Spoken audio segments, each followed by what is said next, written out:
climate activists, climate change, climate problems, climate change, climate change policies, climate change mitigation. These are words and phrases that we have all been accustomed to hearing. Talk of climate change and its impacts on the environment, and whether or not we should be working to mitigate those impacts. In recent years, there has been serious debate over what types of actions should be taken and who should be held accountable. According to the National Oceanic and Atmospheric Administration, the temperature has risen a considerable amount in the past 20 years, with just last year, 2020, being the second warmest year on record.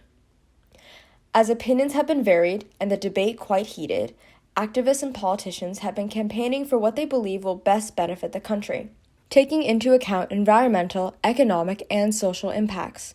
Activist organizations, such as the Sunrise Movement, have been very vocal about climate change mitigation, and politicians have introduced bills such as the Green New Deal, which will provide guidelines and promote action on a national level.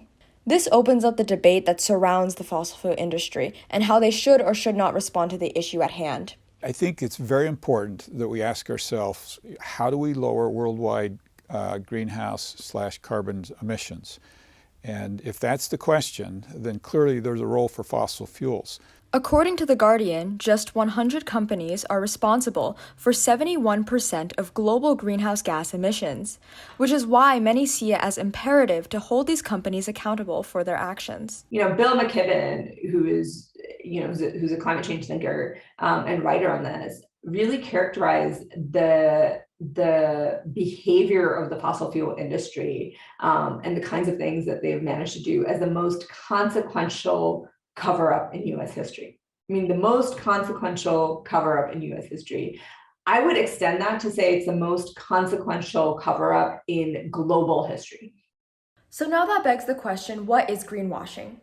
Greenwashing is a marketing ploy that involves a company fabricating its own environmental values to appeal to environmentally conscious consumers. Corporations are presenting themselves as more eco-friendly than they are, or they're taking certain actions that are really about their bottom line or about their PR image. A lot of these fossil fuel companies, in fact, actually, I'm pretty sure all of them, have now started to talk about how they are investing in renewables, how they're moving towards this green economy and green energy.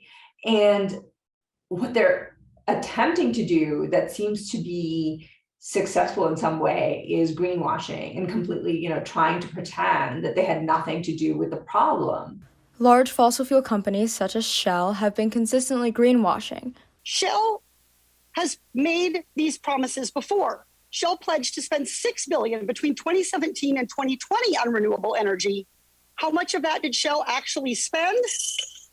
The answer is about half.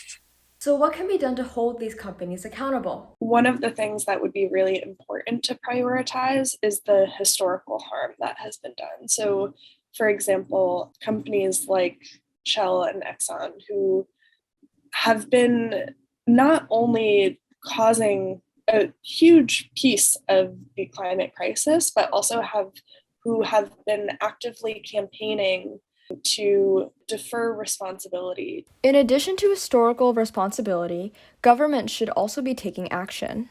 On a governmental basis, we should be doing a lot more to make sure that not only is there corporate responsibility moving forward, that we are getting reparations for climate change at all different levels. Government action can also work in conjunction with activist movements, as they have been helpful in getting the public's voices heard.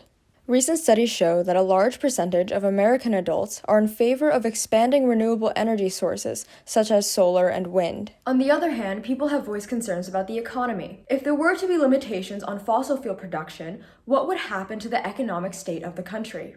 The United States stands ready to export our abundant, affordable supply of oil, clean coal, and natural gas. In the U.S., the main source of energy is from fossil fuels, which brings out concerns on how we should be powering our economy. While they are burning more coal, they are burning more oil, they're increasing their emissions, and they're not showing up in Scotland. You know why they're not showing up in Scotland? Because they're interested in building an economy. They're interested in becoming the dominant economic player across the globe. They're interested in becoming the dominant military player across the globe. And while we joke around and mess around intimidating you guys who frankly heat our homes, you cool our fridges, you keep our cars going.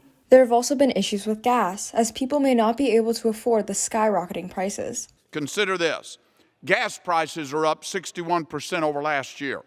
It's estimated American families could face 54% increases in their home heating bills this winter.